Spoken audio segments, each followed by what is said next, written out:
Welcome to Back on the Broomstick, a modern witch's spoken word grimoire, where two witchy friends from way back are reconnecting to their pagan roots after a long period of mundanity. We're rewalking the path of the wise and trying out all the latest spells, rituals, and magical theory in today's witchcraft and pagan practices. So grab your wand and your incense, your cauldron and your crystals, and join us as we get Back on the Broomstick. Welcome to Back on the Broomstick. I'm Layla, and today Chelle and I are honored to be joined by the delightful Mhara Starling. Mhara is a Welsh folk witch, a tarot reader, and an author of the books Welsh Witchcraft, a guide to the spirits, lore, and magic of Wales, and her upcoming book is called Welsh Fairies, a guide to the lore, legends, denizens, and deities of the Otherworld. Welcome, Mhara Starling. And before I start, let me see if I can say hello in Welsh. Croeso? Prynwen da? No? Very close. So it's croeso. Croeso. Croeso. And then the second one, prynhawn da. Prynhawn da. Okay, sounds Although close. if you want a little cheat, though, up in the north of Wales, up in the Gogs, where I'm from, we don't say prynhawn da because we always think that sounds a bit too posh. So we shorten it to pnawn da. Pnawn da. Pnawn da. Okay, so we're getting the local dialect going on there. But I tried. I love that you speak Welsh, and I think that's very, very cool. I only speak one language, so I'm always fascinated by anyone who's multilingual. All right, so we recently saw you at LlewelynCon, and you said that we were stuck with you, and we took you up on it. Now we've got you here. We're delighted to have you, so thank you for being here with us, Mhara. Oh, thank you so much for asking me. Yes, so you didn't take my offer of buying some anti-Mhara fungal cream then? No, You're sticking we with didn't. the rash. We passed. No, we passed on that. We were like, bring it on. We'd like to have more Mhara in our lives. So we're very glad to have you here. Oh, marvelous. Now, I also noticed while we were looking through your books, we were very lucky to be able to read an advance copy of your book, Welsh Fairies, which is wonderful. But one of the things I found out that had nothing to do with Wales or fairies is that you and Chelle are both Geminis. Mm-hmm. Oh, yeah, that's true. Yes, I am a Gemini. Both of us, all four of us. Yeah, no, Aquarian over here, I'm staying out of that mess. But so now for Chelle, she is very much a Gemini. A lot of her personality is being a Gemini. Do you find that's true for you too, Mhara? Oh, definitely. So I fought it for many years because I wasn't a huge astrology person for a long time. And I tried to fight against it, the stereotypes of being a Gemini. But unfortunately, I am, or fortunately, depending on how you look at it, I am very much a very stereotypical Gemini. I'm always torn between who I want to be, what I want to do. I feel like I have numerous personalities hidden within me, and it's always a battle trying to figure out which one takes to the surface that day. I constantly have various interests going on in the background, and I'm drawn in 70 million different directions. Yes, that's my life. That's my life. Gosh. Well, that sounds very familiar. It's fun, isn't it? Actually, I didn't know that. I didn't make the Gemini connection. So thanks, Layla. No problem. You're outnumbered now. I always have been, Chelle. There's two of you.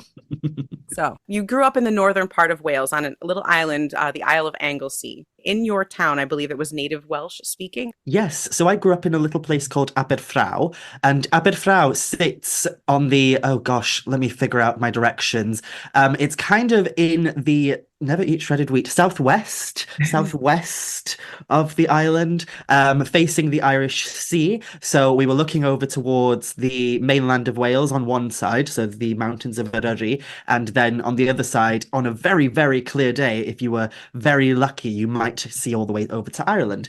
And in that area, in that specific location, the population was predominantly Welsh speaking. So a lot of people talk about the Welsh language in terms of it being a minority language, and it is true, we are a minority language, but in my experience, in my upbringing, it was a majority language because pretty much nobody around me spoke English growing up. All of my friends, we always communicated to each other in Welsh. My family family at home, we only spoke to each other in Welsh.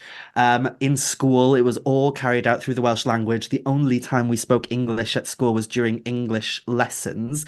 So I think I looked into it once, and I think by now, at this point, because it is unfortunately a very, or fortunately for me growing up, but unfortunately for the reason I'm about to say, Aberfraw, the village itself, is a rather beautiful place, rather gorgeous, filled with beaches and coastal paths and all sorts of wonderful history attached to it. And so it's become a very popular area for a lot of, and I might be getting a bit too political in saying this now, but a lot of very rich English people like to buy up the houses and they don't live in them. They don't live in the houses. They just have them as holiday homes. And so a lot of the locals are getting pushed out at the minute. So I think it's dropped a lot since I was a child and I was growing up there. I think when I was growing up there, it was around 70% of the people who lived in the village were first language Welsh speakers and spoke it as their native tongue. And now it's down to around 60. So it's gone down around 10% over the last few years due to those issues. But it's still a very predominantly Welsh speaking area. You'll hear it as you walk along the streets. And it wasn't until I moved away to university. I went to university in England, to Manchester Metropolitan. That's when I started speaking English regularly. Before that, it was all just through the medium of Welsh. Oh, wow. I understand that the Welsh witchcraft tradition is very much a bardic tradition. It's a lot of folklore and poetry and songs and that type of thing. Has your relationship with the Welsh language, did that help shape your witchcraft or your entry into magic? Oh, definitely. So when it comes to my relationship with my cultural identity and my language, I genuinely believe that becoming a witch helped embolden my sense of pride in being Welsh because, and I've said this on a few other podcasts in the past, so I'm sorry if anybody's listening and they're hearing me repeat myself again, but I grew up with this almost sense of shame for who I was and what I was, mostly because, on one hand, you've got the fact that I was a very loud and proud queer person living in a very rural area that was, Always can difficult. sometimes be difficult. Like it was filled, there was a lot of judgment. There was a lot of, I was very much one of the very few queer people in my area. And so I didn't feel like I fit fully. And I spent a lot of my very early teens feeling like I didn't belong so much that I couldn't wait to leave. I couldn't wait to pack up and move to some urbanized area where I felt like I'd be more accepted. And it's Mhm. only through finding witchcraft, finding magic, finding paganism, that I kind of re-embraced that side and aspect of my identity. It was through finding people like Christopher Hughes, who is the chief of the Anglesey Druid Order, and he not only is like the chief of a Druid order that was rooted in the local traditions of Wales, but he was also a very queer person, and he was very authentically himself and celebrated for being himself. He's now, not only is he a chief of the Anglesey Druid Order, but he's a drag queen on Welsh television. He's a television Yes. presenter, a mortician. He's fabulous. He is. Love And him. I think his fabulous nature helped me to see I'm not alone here. I'm not alone in being who I am. And I can live as a very much fully Welsh person and a very much fully queer person, and they don't contradict each other. So that was really like enlightening and shifting in my mentality for when I was growing up. But then also because, so when you grow up speaking Welsh as your first language, you kind of take it for granted. You don't see it as something special because you just speak it every day. It's your everyday life. Yeah, exactly. And at school or at home, we would sometimes be reprimanded for speaking English. So, for example, in school, if the teachers heard you speaking English in the corridors, they would sometimes give you a bit of a telling off. Similarly, if I went home and I started speaking to my father in English, he'd get angry and he'd like get grumpy with me, and he would turn around and in Welsh, he would turn around and say, "I don't speak that colonizer language that you're speaking to me now. Speak to me in your native tongue." And stuff. So there is this sense of when you become a rebellious teenager, one of the things you do as a Welsh speaker is you kind of renounce the language a little bit, and you're like, well, that's the language of my teachers, my parents. I'm different. I'm rebellious, I am edgy. I don't want to speak that language. And it was through coming into paganism and discovering the magic of my landscape and the magic of not just the culture, but the language itself, the amount of magic that is woven into the language, the culture, and the expression of our culture, that I re-embraced that side of me. And I was like, no, I don't have any shame towards my language or my identity. I love it. And it was actually a huge privilege that I got to grow up speaking this language. So I should embrace it fully. So, yeah, I think my Welsh culture and my identity and specifically the language were huge in influencing the way that I started treading my way down this path. Are you training to be a druid as well, or have you completed that training? So I have I suppose, completed it because I did a training course with the Anglesey Druid Order, the Derwyddon Môn, and yeah, I'm now an awenydd of the Anglesey Druid Order, and it's odd because I've always had a little bit of a clashing when it comes to druidry because when you look at druidry within its modern expression, especially, the revivalist druid orders that are very popular in the UK, in America, in Ireland and such, a lot of them are very influenced by the overculture of England. So, like, a lot of the movements in the early 20th century to establish what we call pagan druidry. There was obviously revivalist druidry long before pagan druidry came into the picture. But when pagan druidry reared its head, it had this very English middle class kind of expression. And for the longest time, I struggled to grapple that as somebody who grew up, on a council estate, which is essentially poverty, in a very small Welsh rural area. I couldn't quite relate to this kind of middle class English expression of druidry that I kept seeing everywhere. And so for the longest time, I kind of fought against being labeled a druid because I was like, oh no, I'm not a druid, I'm a witch. I'm a nails in the dirt, bottles filled with piss kind of witch. I don't do that kind of dressing in white and going off to celebrate on the Tower of London druid. I'm a witch. And it was through Christopher, really, that I kind of got over that feeling because Christopher reminded me that a lot of what became Druidry in its modern sense within the pagan spheres was influenced and inspired tremendously by Welsh culture. We have this thing in Wales called the Eisteddfod, the National Eisteddfod, and the National Eisteddfod is a celebration of culture and art and specifically poetry, and it's one of the biggest, most important festivals within the Welsh cultural context. And the folks who run the Eisteddfod, who make sure that it moves the way it should move and such, are called Gorsedd y Beirdd. And Gorsedd y Beirdd are essentially an order of druids. They're an order of druids, but they're cultural druids, not religious druids. And those druids were established in the way that we see them now by a guy called Iolo Morgannwg, who was also the influence for what we now refer to as modern pagan druidry. So a lot of modern pagan druidry draws upon those same sources that the Eisteddfod in Wales draws upon. And it was through realizing that connection and being like, oh crap, this is like my heritage and the legacy of my people here. Through realizing that, and also coming to the realization that when it comes to, what's the difference between a witch and a druid in a modern context, and coming to the realization that there isn't that much of a difference, really. We're very similar. I finally kind of accepted it, joined the Anglesey Druid Order, and now, yeah, I'm a druid, and it's still weird. It's still weird to call myself a druid because I still see myself first and foremost as a witch. But yes, I am now an awenydd of the Anglesey Druid Order tradition of druidry. Very cool. Nice. I have something that I have to show you. And this is going to be the funniest thing you've ever seen. And I have a friend from England who sometimes calls me a dumb American. This is my dumb American moment for you. So you recently did a video on the Mabinogi, and which was fabulous, by the way. But I have to show you a little thing I made as a coven project. All right, dear listeners, what you can't see is that Chelle is getting a picture of a project she made for her Celtic traditionalist coven when they were studying the Mabinogion.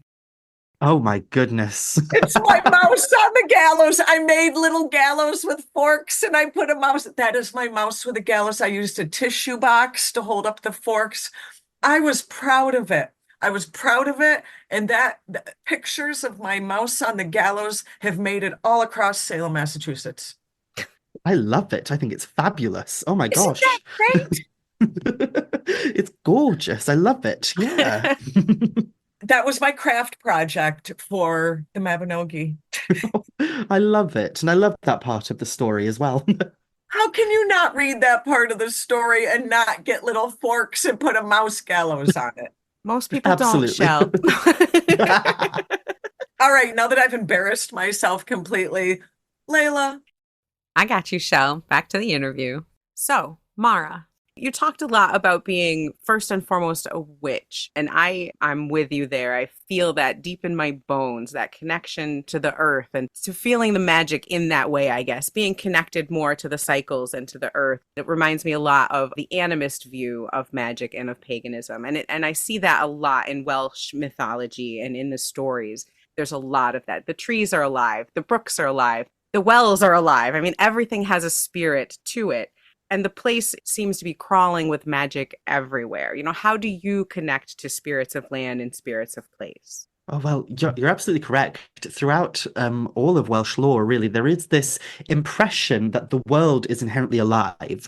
And, that kind of hints towards this animistic worldview, which I think is really interesting considering, a big kind of critique that a lot of modern pagans like myself get from the more academic, scholarly side of this stuff. Because, we're not the only ones who look to the Mabinogi and to mythology and such and to the poetry of old Wales. We're not the only ones who look to these things.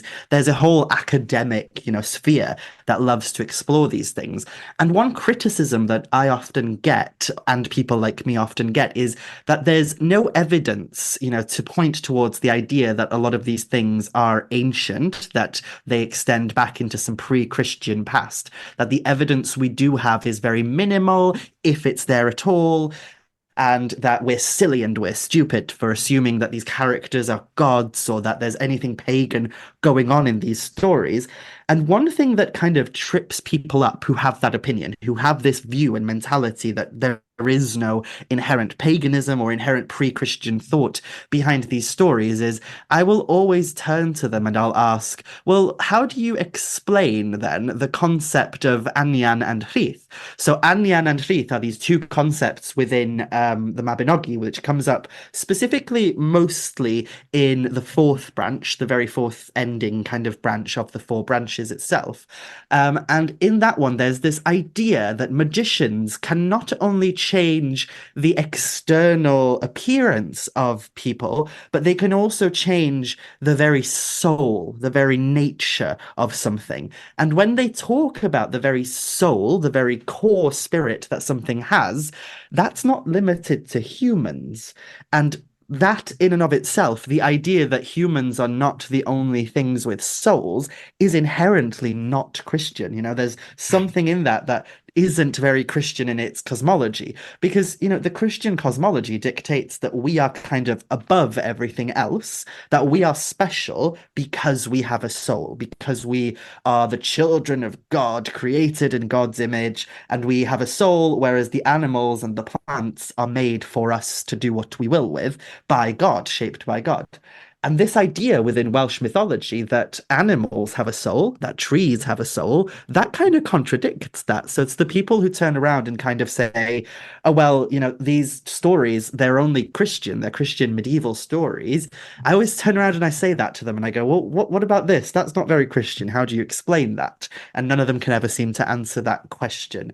But a lot of my view of the world, my worldview, is shaped by that sort of mentality. I don't believe that I am above or greater than anything else that exists on this planet with me. I'm part of a cycle of a constantly moving, shifting cycle of life that just happens to be that I am a human and not something else, but that doesn't mean that I'm better than anything else.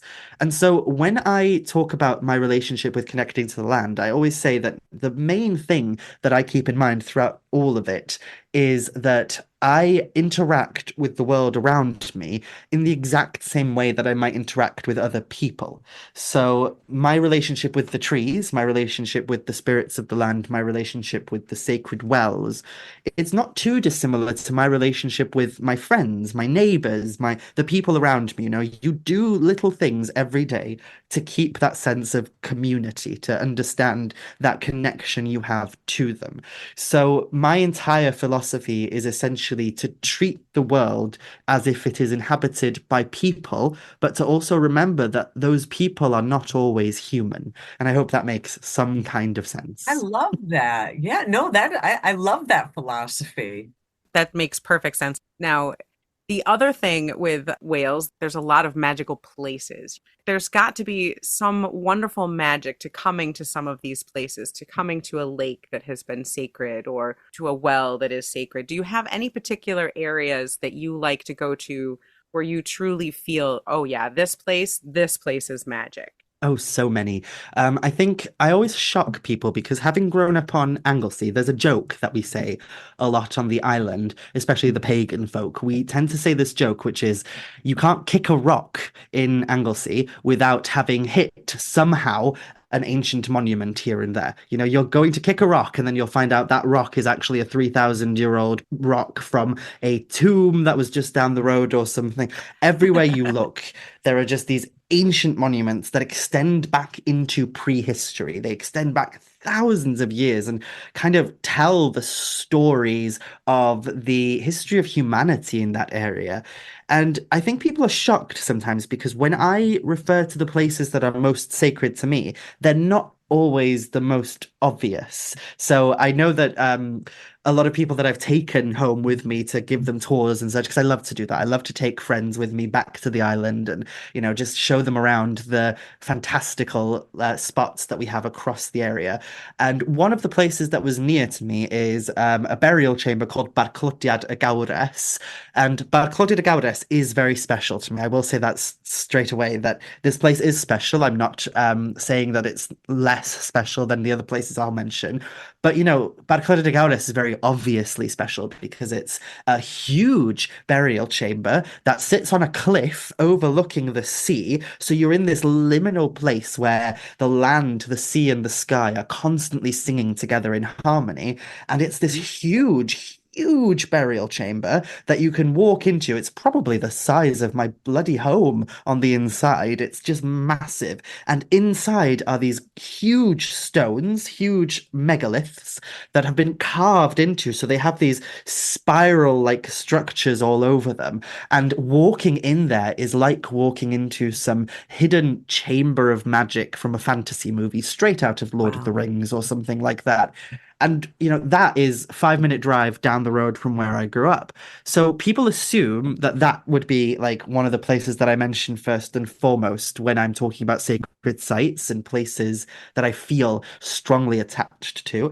And whilst, yes, like Bad Clodagh Gowres, beautiful, gorgeous, it sits on this cliff that's between two coves, so it's also on the beach, and it's just amazing. And my mentor, my old mentor, Julie, or Lettuce, we used to call her, she used to take me there and we used to practice magic on top of it. And because it's a burial chamber and it's kind of in this mound shape, it's literally a hollow hill. So it's like a hill on the top of this cliff that you can walk into and you could imagine fairies living there and such. And if you were to go on top of it, you used to be able to lie on top of the very kind of crest of the hill. And when you lay down there at night on a very clear night when all the stars were visible, which is quite rare in Wales because we get a lot of rain, but it was possible. It did happen every now and then. If you lay there and look up, you felt like you were in a snow globe or something, and the entire sky just opened up around you. So that place is very special. But a place that I personally feel so deeply connected to, and it always kind of brings me back to life if I'm in a bit of a rut and I have to, try and reinvigorate myself, Mhm. is this place in Aberfraw called Trwyn or we called it locally a pig. Now, Trwyn translates to literally the black nose, and there's a lot of places in Wales that are called the Black Nose, and it's because we have these kind of like black volcanic rocks, and the peaks or the peaks of these cliffs and hills, they kind of look like a nose jutting out into the landscape. So they look like a nose of black rock, and so they're called Trwyn. There's lots of places called that. We called it locally a peak, which is just the peak, so it's the very peak of the village. And it's this one cliff that kind of, if you stand there and you look outwards, completely surrounding you, if you look in one direction is the sea. You can look over the sea to the mountains of Eryri, the Snowdon Mountains. If you look around you, there's all these islands out in the sea as well. And it's just this huge expanse of water. And you're on this patch of grass with these volcanic rocks, like I said, just jutting out these black rocks, and the waves are hitting against them beautifully. And if you turn in the other direction, you've got the island kind of just extending out before you, the village in the background looking tiny, all these little paths that meander down, the different coastal paths and beaches and such. And it's just glorious. And there are these little stones on the floor that just kind of jut out of the grass. And for years and years and years, that place was where I used to go to practice my magic as a teenager. And I used to go there whenever I was feeling low, whenever I was feeling down. If I just had a fight with my parents or something, I'd run over there and I'd just lay on the ground and I would let all my emotions out. And I remember once I was speaking to a friend of mine who is very much into like the archaeology of the island and such.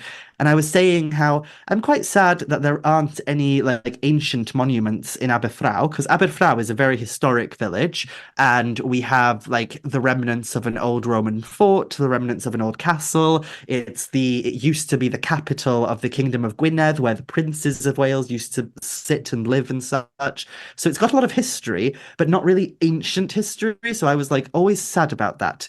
And then my friend who, was very into the ancient archaeology of Angles, he was like, "What do you mean? It's very ancient. We have like evidence of humans living in Aberfraw for upwards of 10,000 years. Like Oh, we know that wow. there's been a lot of active things going on there." And I told this friend about, the little stones on the floor and such, and this place where I can see the land, sea, and sky again, just singing in harmony, and how at peace I feel there. And he asked me, "Oh, can you show it to me on a map? Can you show me where exactly it is?" And I did.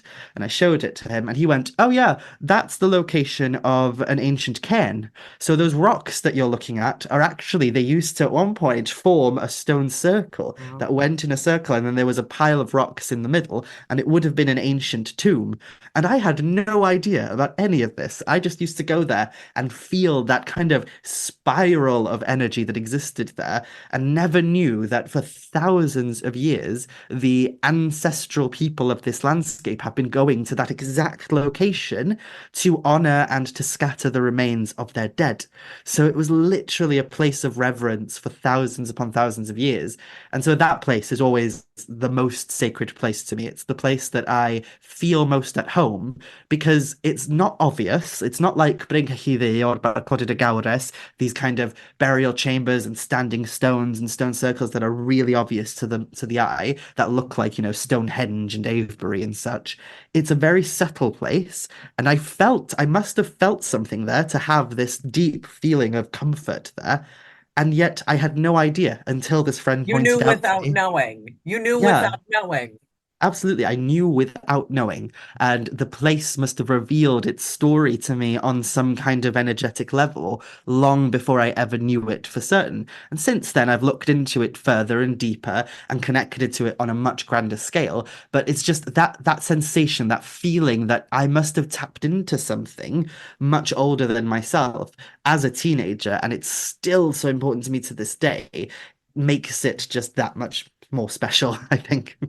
It's those connections that we make without knowing that can sometimes be very, very deep, And I love how you said that there was a spiral of energy because I know that a lot of the old stone carvings and things will be spirals. There'll be spirals in a lot of the old artwork. And when you talk about fairies or fairy magic, it's circles and spirals. So I think that's very cool that That's how the energy felt to you, was it was kind of spiraled up into you, that makes a lot of sense with how I understand magic works. With that being said, that you found, some very cool spaces. You can't kick a rock without finding, literally kick a sacred rock. I know you like to also collect hagstones. Is it true that hagstones are a way to see fairies by looking through them, or is it a protection from fairies? Have you heard any Oh, lore like that about hagstones? so it's kind of both. And this is the thing with fairy folklore in general. It's something that I try and make clear in the book, but also just whenever I talk about them, is that when you're looking into fairy folklore, it is filled with contradiction, so much contradiction. So if you find a book that tells you, and this is just an example, this is not true at all, this is just something I'm making up off the top of my head. If you find a book that tells you fairies always have green skin, you will find three other books that will go, no, no, fairies always have blue skin, fairies always have green skin, fairies always have yellow skin, fairies always, it will completely contradict each other. And I think that's something that people don't really necessarily value about fairy folklore, is just how contradictory in nature it is, because we can't, within our cultural context within the modern world, we can't comprehend that because we've had literal, not just decades, we've had centuries now since people like Charles Darwin created the classification of the species of Earth, and science is now at the forefront of everything that we do. And science is obsessed, isn't it, with classifying things and compartmentalizing them and being like, this is this and that is that. So when it comes to folklore, you can't do that very neatly. You can't really put things into those boxes and be like, this is this, that's that. We've classified this as this, because it just doesn't work. And you see it a lot with fairy folklore when it comes to the names we give fairies. People who are very interested in things like Dungeons and Dragons, for example, might find it really odd that a goblin, a troll, a elf, and fairy, they're all the same thing in folklore. They're all very much the same thing. It's just different terms depending on region, they're not like, they're not species terms. They're not things that we use to separate different species of fairies. It just depends on who is labeling them, what the story's focus is, and what period of time it was being told. And it's the same for these little traditions, like with hagstones. So in the modern day, you see a lot of people talking about how they are kind of portals or gateways for the eye to look into the realm of fairy. So that is true. There are some pieces of folklore from not just in Wales, but across Britain that talks about that very idea that, they act as almost a spy hole or a peephole into the world of Like a fairy. looking glass into the fairy. Yeah. Yes, exactly. And it makes sense because when we look at the folklore behind, where fairies live within a Welsh or a Celtic context, they often live in subterranean abodes. So they live under the ground, under the stones. So the idea that looking through a hole in a rock to see into their world, to see things clearly, makes sense, especially when you compare it to stories of like, there are many stories that talk of people who accidentally find their way into the other world by walking through caves and things like that. And what is a hagstone but just like a tiny version of a cave, isn't it? So it makes sense that that's there. But then we also see these folk magical traditions where people will gather hagstones and they will tie them up onto their barns or onto their front door, and it'll keep fairies away. So it's kind of like, in a very contradictory fashion, they are both tools that will help you see into the world of fairy and connect with fairy, but then they're also things that keep them away as well. And we see that a lot because, like, there's also one of my favorite ones is with the plant that's called gorse. So we have gorse that grows everywhere across the coastal paths and the rural, like, headlands of Wales and such. And they're these prickly plants with these gorgeous yellow flowers. And if you ever pick the flowers and kind of rub them between your fingers and then sniff, they smell like coconut and it's amazing. And they're all over. And a lot of farmers see them as either a nuisance or a help because they can act as kind of a hedge or a path or a kind of a barrier between the different fields and such. And then when we read about them in folklore, you have some stories that are like, oh, the fairies love the gorse. They love it so much. They wear the lovely smelling flowers on their headdresses and on their hats and such. And then you find other stories that are like, they hate the gorse plant so much. They hate how prickly it is. They hate how stabby it is. And so if you ever want to keep the fairies away, put gorse in your windows and such, and they will not come near you. So it's really fun to look at these kind of contradictory ideas behind fairies. For everything that you will find that definitively says a fairy is this, you will easily find 20 other books that says the opposite. And yeah, some people might be frustrated with that, but I love it. I feel like that's a way to get in trouble with the fairies. It's Mhm. almost like you don't really know the rules, and that's where things go awry. Oh, definitely. Now, you've mentioned a couple ways to keep fairies out of your house. I know a couple more. So, keeping in mind the fact that this will be both true and not true, let me know if you have heard of any of this lore and if it really applies or not. So, I have heard that if you make a wreath of oak leaves and ivy leaves and put that outside your door, is that something that will keep fairies away? Oh, it's not one that I've particularly heard, especially because when it comes to the oak tree within a Welsh context is actually sacred to the fairies. They Oh, dance okay. underneath its branches on full moon nights and such, and so That possibly, wouldn't make but sense. no. Okay, so how about I've also heard if you put a broom or a basome bristles up outside your door, that the fae won't be able to come in because they'll be so distracted counting all the bristles on your broom that they won't come in the door.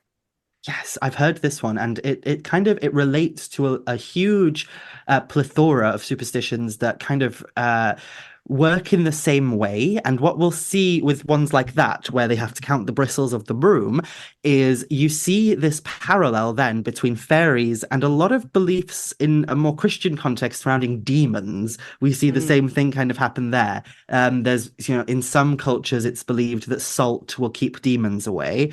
And in our culture, we kind of just assume that that must be because they don't like salt. They just don't like the component that is salt. But in some cultures, the reason they can't cross a line of salt is for that same reason, because they get distracted and they have to count every single grain of salt. So yeah, I have heard that one. To go with the tree one as well, it's really interesting because one tree that's really important within a Welsh cultural context for keeping fairies away is the rowan.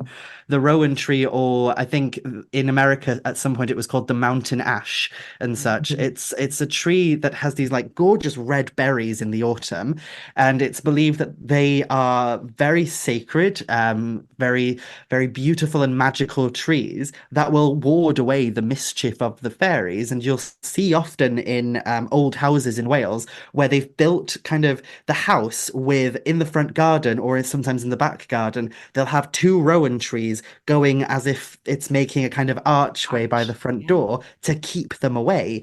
But yeah, that one is interesting to me because there's a parallel there with what we see in England. So in England, they have the same kind of belief that the rowan tree is sacred, but rather than fairies, in most parts of England, they say that the rowan tree keeps witches away.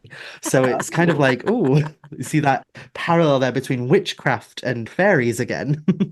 Right. I guess anytime they're lumping any time of mischievous spirit in there, we get tossed into the mix, I think. Yes. Well, we are a good time at a party. hmm One last thing is I've heard you should never tell a fairy your real name. I've heard that. Yes, it is true. So it's kind of a complicated one because it goes both ways. So within, obviously, I can only speak for my culture with any authority, but within Welsh culture, it was believed that names in and of themselves hold power. They hold power and they hold, some kind of authority over the person of which that name belonged to. So it was very important that spirits, fairies, any kind of otherworldly entity did not learn your true name, or else they have power and dominion over you, especially if you give it of your free will. If you literally just tell them, my name is this, and it is is yours. Like, for example, some people might do that with their gods in modern paganism. They might say, I dedicate myself to you. But if you were to say, I dedicate name to you, then that's giving them power and dominion over you. But what I find really fascinating about our stories in particular is that we have similar stories where this is reversed, where finding out the name of a fairy also grants you power over that fairy. So it's very similar to the story of Rumpelstiltskin, where, you have to find out Rumpelstiltskin's name in order to be able to, have any power over him or to stop him from doing what he's doing. We have similar stories with fairies here. Specifically, there's one story about a fairy called Penelope, and she was abducted and captured by a mortal man who found her very beautiful and wanted her. He lusted after her, basically. And she said she refused essentially to do anything for him or to live with him. And he begged her and begged her to marry him, to be with him and such. And she said, I will never fall for you unless that is that you find my name, then I will be powerless in your presence and you will own me. And he ended up accidentally finding her name, which was Penelope. Oh And once he no. knew her name, she could not leave his house. She was under his dominion then. So it kind of goes both ways. This whole idea that names have an inherent magic to them, an inherent power to them. And it's one of the reasons not to get too personal now, but I often get people who will message me and such on Facebook or who will just make these grand blog posts and such about me, which is really odd. They'll make these posts and they'll be like, Mara can't be an authority on Welsh things, and she must be lying about being Welsh because the name Mhara Starling is not Welsh, The names Mara and Starling aren't Welsh names. And I always have to turn around and go, number one, I am trans and I did change my name, so this is not my birth name. And number two, have you never heard of a nom de plume, an author name? And there's a Or reason a I don't give magical out name. my real Yeah. name. Exactly. It's like a magical name. Mara Starling is the name that I've chosen to go by publicly. Doesn't mean it's my true name. It And just that's what I means always thought about magical names is that people selected a magical name because they didn't want to, like I don't necessarily love my birth name, but it is mine and it is my own. But I also have a magical name and I keep those two separate. And I feel like my real name, like you said, is kind of a sacred thing, whereas that magical name I kind of would use more out for me, more out in a magically public setting. I know some people would do it the opposite, but it's kind of like keep that to yourself.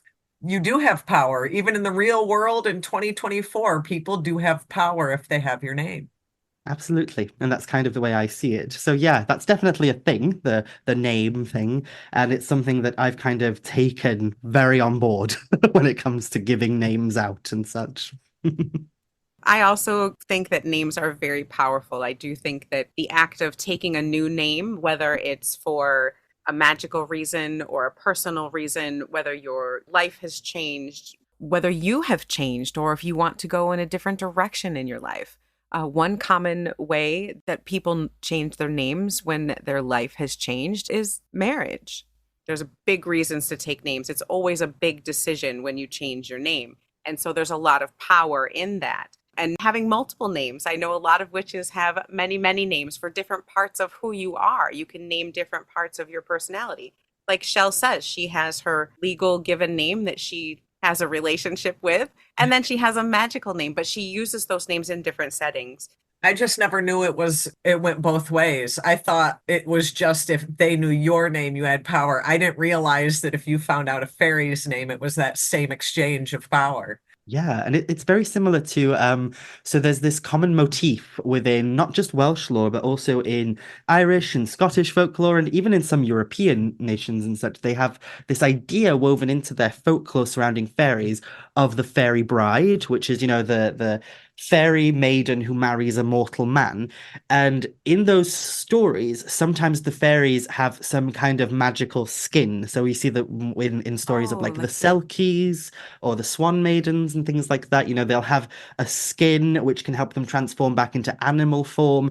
And throughout their entire existence, they are constantly looking for this skin because it'll set them free and such. You don't see that so much in Welsh folklore. We don't have like as much of the animal transforming fairies, but what we have instead is either this naming thing where, fairies will not be abducted and be married by mortals unless they know their name, or there's usually a taboo placed on the marriage. So we have like the idea that, a fairy will marry a human, but if that human ever touches her with iron, or if that human ever abuses her physically, that's it. They're gone then forever. They get to return back to their fairy that home should be a and rule for such. anyone, I think, really. Yes, Yeah, definitely. absolutely. Just quickly, that you mentioned another I don't want to say superstition, but you mentioned another folklore piece with the iron. Mhm. Cold iron, I hear it referred, you should bring cold iron near the Fae. Is that a thing? Oh, definitely. We see it in stories, and it can be very obvious, very um, kind of clear in the stories. There's stories where women will place an iron bar across their baby's crib, or sometimes, and this sounds dangerous, so I do not recommend anybody does it, but sometimes they'll take a pair of scissors or sheaths that have been made out of iron, and they'll hang it in the shape of an X above their baby's crib. So these were What? ways of, yeah, these were ways of trying to avert the The fairies' changeling, attention, right? yeah, to keep them from stealing the fairy babies away. You see it similarly with humans who have like a bit of paranoia, mortals who have a bit of paranoia about the fairies perhaps coming into their homes, so they'll keep an iron dagger under their pillow. We have also, within a Welsh context, there are these fairies called the Gwychion, which live out on the mountains, and they're described as being these almost like haggard-looking old women who wander around the mountains, and they can lead you off the beaten path and into danger's way, into peril and such. And That's a lot of what I the hope to be when I travelers. grow up, by the way. Same, very much same. So the travelers on these mountain paths would often have a iron knife that they'd keep in their pockets, and if these Gwychion ever appeared before them, all they had to do was pull the iron knife out, and the fairy would basically vanish into nothingness. Similarly, you have like the iron horseshoes being placed above doorways, not just for good luck, but also to keep things away. So yeah, iron is definitely one. Similarly, the lock on the door as well. You see that a lot in Welsh folk tales where if the Wow. fairies are kind of pursuing and attacking somebody, running after them and chasing them, all they have to do is run into the house, close the door, and bolt the iron bolt across, and the fairies can't cross that doorway then. So yeah, iron is definitely one that we see a lot. When you were working on your Welsh fairy book, did you seek out experiences with fairies? Did you go to places that could have been a fairy mound to say? Did you seek out experiences, I guess is my question, in kind of quote unquote researching the book? And if so, what were the Oh experiences? yes. So to kind of go on to that question, one thing that I want to address is like this idea, because it's something that gets pushed around, especially on TikTok and such lately, is this idea that fairies are something that we need to kind of stay away from, that they need to be left alone to their own devices. We want nothing to do with them. They're scary, they're, all of this. And I have to kind of address that and say that when it comes to the historical context of magic within a specifically Welsh context, that's not the case. We don't see this whole idea that fairies are almost these scary boogeymen that you have to keep away from all the time. What we see instead is this idea that, and a lot of people will come forward when I say this and say, well, if we weren't wanting to stay away from them, why is there so many different things that you can do to keep them away? And my answer to that is always, well, that was for the common people. That was for everyday people. The people who were making these charms and such and telling the people to do these things were magical practitioners. The people weren't just getting this knowledge that iron is, something that'll keep them away, or rowan will keep them away. They weren't getting these ideas from nowhere. They were getting them from people who were experienced magical practitioners. Having those experiences. Yeah. Exactly. And in a lot of these stories, when the fairies cause mischief and mayhem and harm to people's lives, the first person they will go to for help is the cunning woman, the witch, the magical practitioner. So I always turn around and I say, yes, it's true that mortals, for the most part, stayed away from fairies because they were scary, they were volatile, they could cause all sorts of chaos in your life. But it's a completely different story for those of us who dabbled into the magical aspects of life. People who practiced magic were said to have a very specific relationship with the fairies. They had to understand the way that the other world operated, the way that fairies operated. And we have within Welsh tradition a whole corpus of magical practice associated with connecting to and being in relationship with fairies. We even have grimoires from like through the centuries that magical practitioners kept with spells and recipes and ingredients and methods of reaching out to and connecting with fairies. So for me personally, not just for the research of this book, but the fair folk, the Tylwyth Teg, have always been an inherent aspect of my magical practice. They've always been there at the very forefront of it all. And it's very hard not to be that way when you are a Welsh practitioner, because even our gods are usually very much of that same realm. They're of the same idea and concept of the other world as the fair folk are. So if you are somebody who's terrified of fairies and you're that type of witch who sits at home watching TikToks and you'll say to someone, "Oh, I don't mess with the fae, they're too scary," but then you have an altar set up to the goddess Rhiannon, that's a bit contradictory because Rhiannon is an otherworldly maiden. She is, by definition, a fairy. So A you are fairy. working with a fairy in that instance. So Rhiannon is that strange bridge where a lot of our gods and goddesses are very much of the fairy realm. So they are, by that definition, fairies as well. So I already had kind of a corpus of practices that I carried out in order to connect with the fairies, with the Tylwyth Teg, with the Ellyll, with all of these different fairy entities that we have within our lore. But then in researching this book, I just found more and more, and it's great, like how much I came across that is just woven into our culture. So little things like, certain locations that are deeply associated with them. I'm lucky to have very good friends who took me to a great many of these locations so that I could experience them for myself. We went to Llyn y Fan Fach, which is a lake associated with the Lady of the Lake, a fairy who came and married a mortal man and such. We went to various sacred wells that are associated with fairies and hilltops and all sorts of things. We also crafted, so I found in an old grimoire, I found this kind of method of associating yourself with fairies, which involves crafting certain wands out of hazel wood and such. So we Oh, crafted wands out of hazel. I've got a staff of hazel that I use in my practice and such. And so these little things we started exploring, not just me, but me and my coven and my friends and such. We all went out and kind of did a few of these things together. And yeah, I suppose my practice now is very much linked with that idea of Anovan, the other world, but also fairies in general. So yeah, definitely.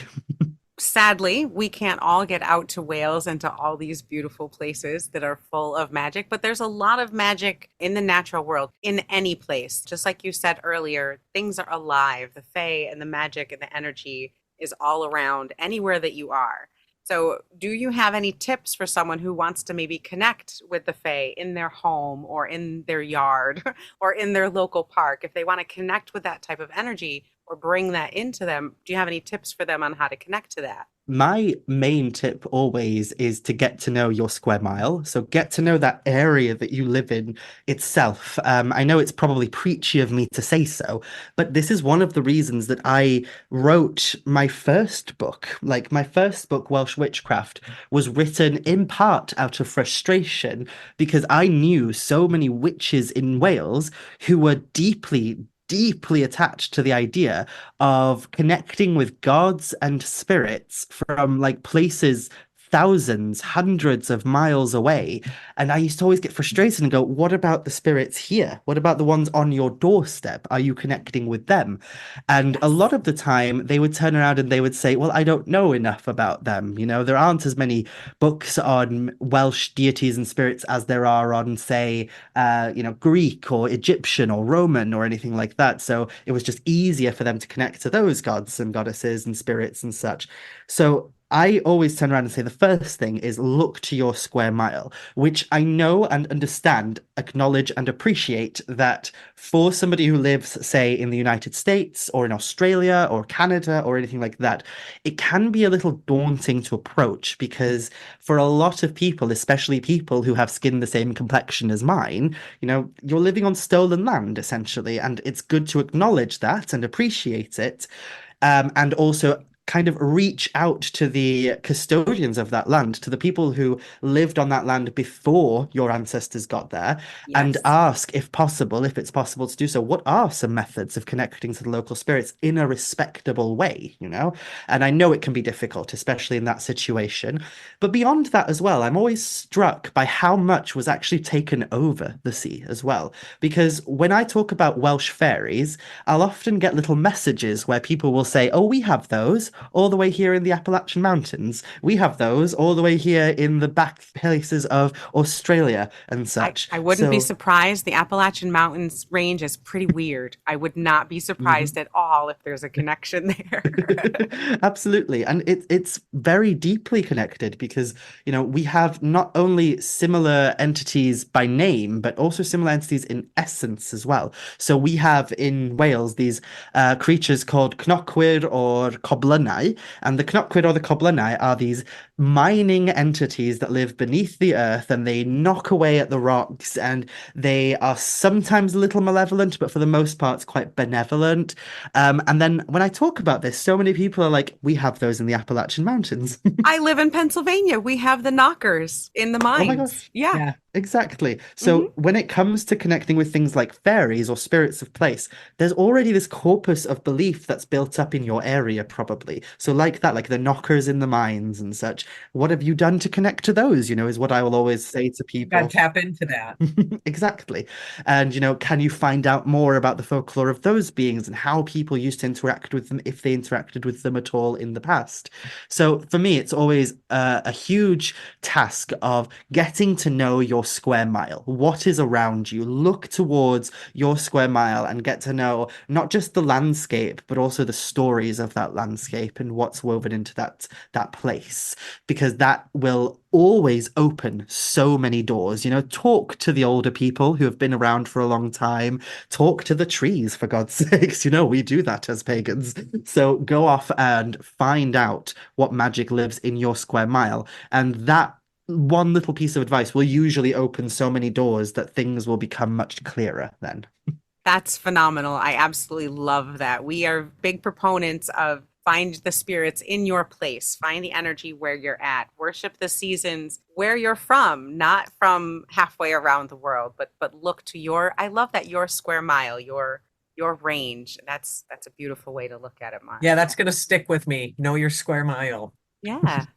Mara, thank you so much for joining us on Back on the Broomstick. It has been an absolute joy having you here and talking to you about Wales, about fairy magic, about your books. We really appreciate it.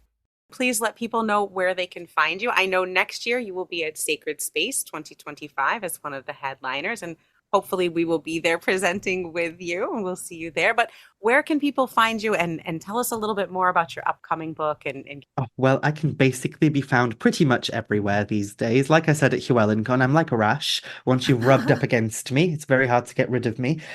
So you can find me pretty much everywhere under the name Mhara Starling, the way that it's written in this episode title and such, across like Facebook, Instagram, Threads. I don't even know what else I'm on. Just come YouTube find me. videos. TikTok. Yes, YouTube. I always forget to promote my YouTube, even though it's it's one of the places that I actually quite enjoy being. So yes, I do create a lot of free content online across my socials. And, it depends on what kind of things you're into. If you're into flamboyant chaos, then my TikTok is the place to go. If you're interested in having a bit more of a, serious chat about these things, then my YouTube is probably the best place to go. Similarly, I have, an Instagram and I share a lot of posts on there about the local area. So if you want to see pretty pictures of Wales, that's the place to come find me as well.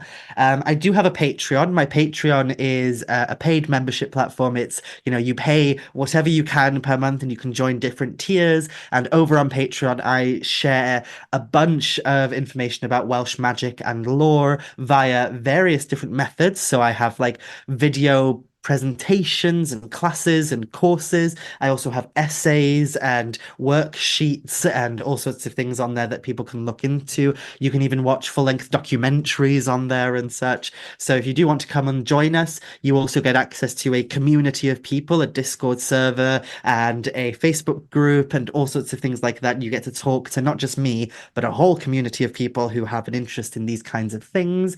Then do come find me on Patreon. And then my books can be purchased pretty much wherever books are sold. Welsh Witchcraft is already out now everywhere. You can buy it on the usual, online places like Amazon and such. But I would say support your local booksellers and go and ask them to order it in if possible. If they don't have it already, they probably will be able to order it in for you. And then my new book, Welsh Fairies, releases later this year. So by the autumn, it should be out everywhere. And I can't wait. I hope people enjoy it because it was a huge labor of love. I'm pretty sure the book comes out October 8th. So don't hold me to that, but right around there, you'll be able to get the new book, Welsh Fairies by Mhara Starling. And we are super excited that in March 2025, you are coming to America. And we're even more excited that we're going to be able to meet you in person. So are there any other places in person over in Wales where people who are in that area can catch you in person coming up?